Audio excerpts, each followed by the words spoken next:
Greetings from our channel again. A wonderful performer, Fred MacMurray starred in beloved films such as Double Indemnity and My Three Sons. Remember him? He gained notoriety for his unique parts in iconic plays, but few are aware of the inner turmoil he endured. We will explore Fred's life narrative today, looking at his achievements and the bad habits he formed that ultimately led to his tragic death. Wisconsin was the home state of Frederick Talmadge MacMurray and Molletta Martin. That's where he was born. The family had a taste for music. His aunt, Fay Holderness, was an actress and vaudeville artist, and his father played the violin in concerts. Not a single member of the MacMurray family stayed long.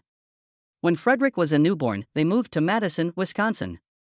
It was the proper decision for his father to teach music there. But the family's suffering was far from over. They were about to arrive in Beaver Dam, Wisconsin, where Frederick's mother was born. Frederick spent the first few years of his life in Quincy, Illinois. He gave his scholarly endeavors his whole attention here. He was a multi-sport athlete who may be spotted playing baseball, football, or track. When Frederick wasn't playing sports, he supplemented his money by working at a neighboring pea cannery. He received a full scholarship from Carroll College in Waukesha, Wisconsin, in appreciation of his accomplishments. Frederick discovered a new instrument during this time that he loved playing, the saxophone. He picked up the instrument as a hobby and soon established himself as a regular in a number of local bands. Frederick continued to pursue music after that. At the Chicago Art Institute, he took evening classes that improved his saxophone skills. He had no idea that this musical hobby would have such a significant influence on his future career path. In 1928, Frederick's life underwent a sudden change. To visit family members and for his mother's health. In his automobile, he drove her to Los Angeles. However, this excursion would lay the path for Frederick's entry into show business. Frederick found employment as a film extra in Los Angeles. He continued to play the saxophone, but in order to supplement his income, he now played with the California Collegians. The band's roots are in the pit orchestra of the Warner Brothers Hollywood Theater. Frederick was still earning a pitiful $10 a day from his side employment, but his luck was about to change. The California Collegians were chosen for the Broadway production of Three's a Crowd following a rigorous audition process. This opportunity led Frederick to gather his possessions and travel to New York City. Frederick's skills were recognized in the city of New York. He was offered a role in the musical Three's a Crowd, which ran from 1930 to 1931. This performance included a superb cast that included Fred Allen, Clifton Webb, and Libby Holman. Frederick continued to have a great Broadway career from 1933 to 1934, appearing in the musical with Sidney Greenstreet and Bob Hope. The rise of Frederick's star attracted the attention of Hollywood. His illustrious cinematic career began in 1934 when he signed a deal with Paramount Pictures. Frederick MacMurray established himself as a Hollywood cinema star of the 1930s. He had the good fortune to work with renowned filmmakers Billy Wilder and Preston Sturges. His co-stars list is essentially a Hollywood who's who. Among the other well-known actors are Barbara Stanwyck, Henry Fonda, Humphrey Bogart, and Marlene Dietrich. Frederick's beginning with the Gilded Lily frequently collaborated with Claudette Colbert, with whom he co-starred in 7 films. He also had romantic relationships with other well-known women of the era. He starred with Katharine Hepburn and Alice Adams, Joan Crawford in Above Suspicion, and Carole Lombard in 4 productions. The princess crosses the table, her fingers lightly touching the table. A high swing, a low swing, and an honest confession. During this period, Frederick was usually portrayed in humor as a kind man with a good heart. He also demonstrated his flexibility in musicals and melodramas. His command of the stereotypical good guy role that would come to characterize his career is demonstrated in The Trail of the Lonesome Pine. Frederick's wealth increased with his level of fame. He was the best-paid actor in Hollywood in 1943, earning $420,000 a year, placing him among the top 4 highest-paid Americans. The next year, his earnings skyrocketed to $439,000, solidifying his place at the top of Hollywood's pay scale. During World War II, Frederick did not enlist in the military. He served as an air raid warden and sold war bonds in his Brentwood area. He accomplished both of these things to support the war effort. Most of the films he made during this period were intended to motivate the troops rather than to be explicitly battle videos. Frederick's film career flourished even after the war was over. While filming The Egg and I in 1947, an amusing thing occurred. Over 300 eggs were laid by the hens in the movie. Each of the 50 cartons of eggs was signed by Claudette Colbert and Frederick. They then brought the eggs to a local farmer's market and donated all of the money raised to the Braille Institute of America.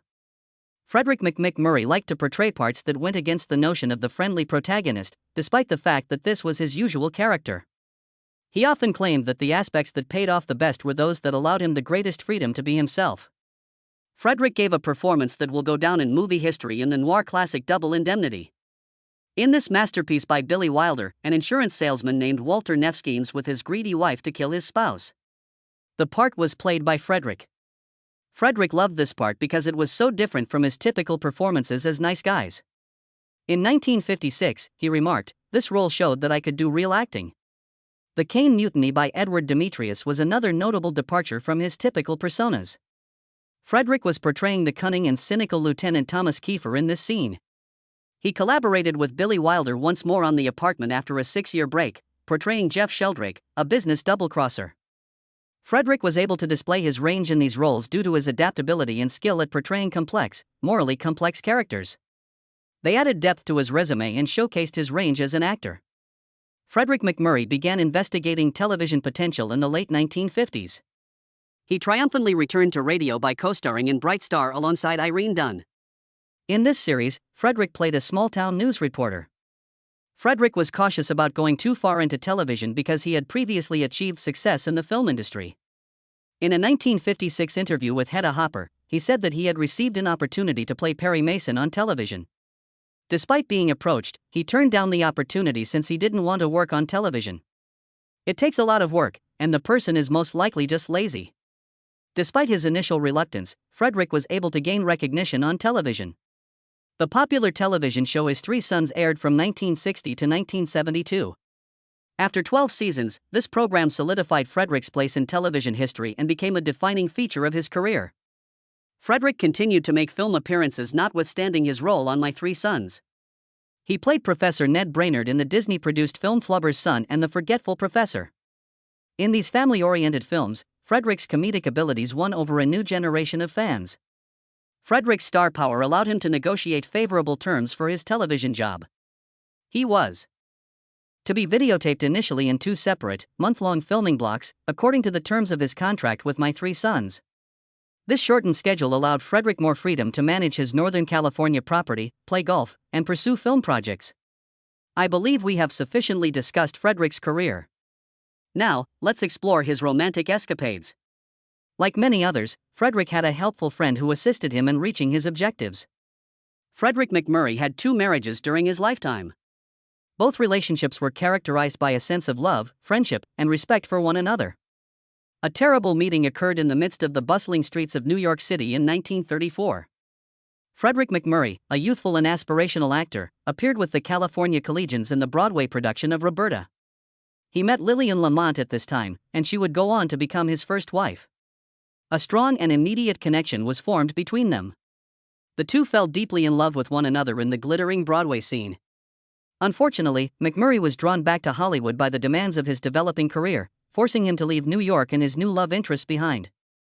MacMurray got into a humorous altercation when he returned to Hollywood. Luella Parsons, a gossip journalist known for meddling in people's romantic affairs, contacted an attractive actor. Since his heart had already said enough, MacMurray politely declined her invitation. This denial did not sit well with Parsons.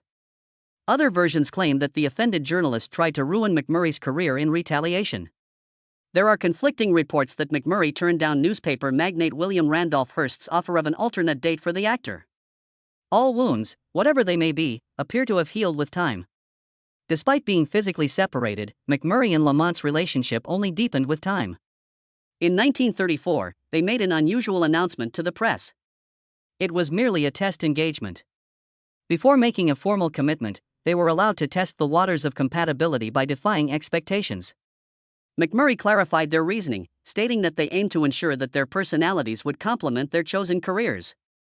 This methodical approach showed the couple's practical perspective and commitment to building a strong foundation for their relationship in the first few months of 1936. Both MacMurray and Lamont were ready to go right in.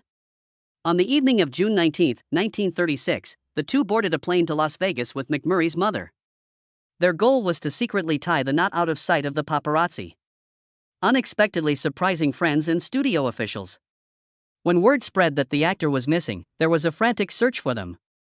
They were unaware that MacMurray and Lamont were exchanging vows in the most well-known wedding venue in the world. The newlyweds and MacMurray's mother returned to Hollywood the same day. They shocked everyone by getting married on the spur of the moment. This private ceremony marked the beginning of their life together as husband and wife. In 1945, the MacMurrays moved into a 10-room, 2-story colonial house in Brentwood. Among the well-known residents of their new neighborhood were Jimmy Stewart and Henry Fonda. They quickly found happiness at home and were regarded as one of Hollywood's happiest couples. The MacMurrays were far from reclusive, despite their preference for solitude. They enjoyed entertaining their pals in Hollywood on both local and huge scales. Carole Lombard and Clark Gable were close friends and often spent Sundays grilling together. An vibrant atmosphere was usually ensured at these gatherings when Lombard was present. She had a way of making the audience laugh with her remarks and antics. Their marriage was full of love and happiness, but it also had its share of challenges. The MacMurrays' marriage brought a little amount of Hollywood glitz to their normally peaceful home life. Lillian suffered from heart and kidney problems for a long period. People believed that these health problems were the reason behind the couple's decision to adopt. In 1940, the MacMurrays welcomed their first child, Susan. After the adoption was formally completed in 1942, they were able to enjoy the joys of motherhood at home. 4 years later, they expanded their family by adopting Robert, a 1.5-year-old. Even though their family made them happy, Lillian's health continued to decline. Her health started to decline in the early 1950s, and she passed away in June 1953, just after the couple's 17th wedding anniversary. Years later, in 2006, Lillian's cousin was interviewed by MacMurray's biographer, and the relative acknowledged that Lillian suffered from bulimia. Her eating disorder, which might have been brought on by her modeling career, may have made her health issues worse throughout her life. Because Lillian had filled MacMurray's life with love, friendship, and family, her passing was a heartbreaking blow. As MacMurray coped with his loss, he was about to experience another shock. Despite the fact that it had been 8 years, neither MacMurray nor June Haver, an actress he had briefly collaborated with in the film Where Do We Go From Here, were keen to attend Wayne's party in 1953. They had met briefly in 1945 while filming the movie, but otherwise didn't communicate much. They could never have predicted how that tragic night would change the course of their lives, though. Haver and MacMurray were hesitant to attend the party, but they ultimately left together. They quickly became an object after something clicked. For June Haver, this was a difficult time in her life. In 1949, her fiancé, Dr. John Duzek, passed away unexpectedly. Because of this tragedy, she gave considerable thought to making a decision that would change her life. Haver, a devout man, had contemplated joining the convent. In 1951, she went so far as to discuss her vocation with Pope Pius XII. She decided to enter a convent after this experience. After 8 months, however, Haver realized that the convent life was not her destiny. She had no idea that her true calling would lead her full circle to the entertainment industry, where she was welcomed by Frederick MacMurray. The romance between MacMurray and Haver blossomed when they were reunited at John Wayne's celebration. After a socially appropriate period of time had elapsed following Lillian's death, they made the decision to advance their relationship. Both their love and MacMurray's engagement to Haver were unique. He purchased entertainer Red Skelton's Good Luck pinky ring in order to pop the question. Following a routine visit to the drugstore, the actual proposal took place. In the first week of August 1954, the couple announced their wedding date to the world, adding a touch of everyday magic to their story. However, they actually were married on June 28, which was over a month early, which stunned the media and their friends. With the help of their friend Ray Cardillo, who owns a travel agency, MacMurray and Haver were married at the stunning Ojai Valley Inn. As MacMurray completed filming The Far Horizons, the newlyweds took a honeymoon after their surprise wedding in Jackson Hole, Wyoming. According to an interview MacMurray gave in 1954, Haver had a major operation following a fall at Fox Studios a few years prior. The pair therefore questioned Haver's ability to conceive. Nevertheless, MacMurray and Haver decided to adopt a child. They are the parents of fraternal twins Lorianne and Katie Marie, born in 1956. MacMurray looked back fondly on how they had taken in the twins from the moment of their birth.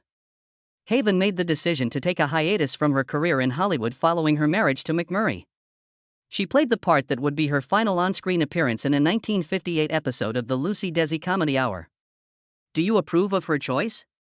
Haver claimed that she no longer wanted to pursue acting, and it appeared that she was. Her newly acquired roles as a wife and mother brought her joy. In any case, she continued, I have a lot to keep me busy now that I have 4 children in the family. MacMurray expressed his support for Haver's desire to resume acting and made it clear that he would not interfere with it. H said that he didn't want to be the one to take her off the screen. She has the final say. Although I would rather she be at home, I don't mind if she wants to take pictures. After his first marriage to Lillian Lamont, MacMurray's second marriage was solid and happy. Mutual respect, common values, and a commitment to family life served as the cornerstones of their unshakable partnership. On a personal level, Frederick MacMurray led a happy and fulfilled life, but as he grew older, he began to perceive a darker side of the world. The carefree days of her Hollywood splendor started to vanish as her health worsened and her death drew closer. There will be repercussions for MacMurray for smoking for such a long time. In the late 1970s, he received a throat cancer diagnosis, which served as a sobering reminder of the cost of his vices. Despite winning that initial battle, the cancer would return 10 years later, further endangering his health. There were a number of health issues, including cancer. In December 1988, MacMurray suffered a severe stroke that left him unable to move his right side of his body and speech impaired. The physical toll was evident, and the damage had already been done.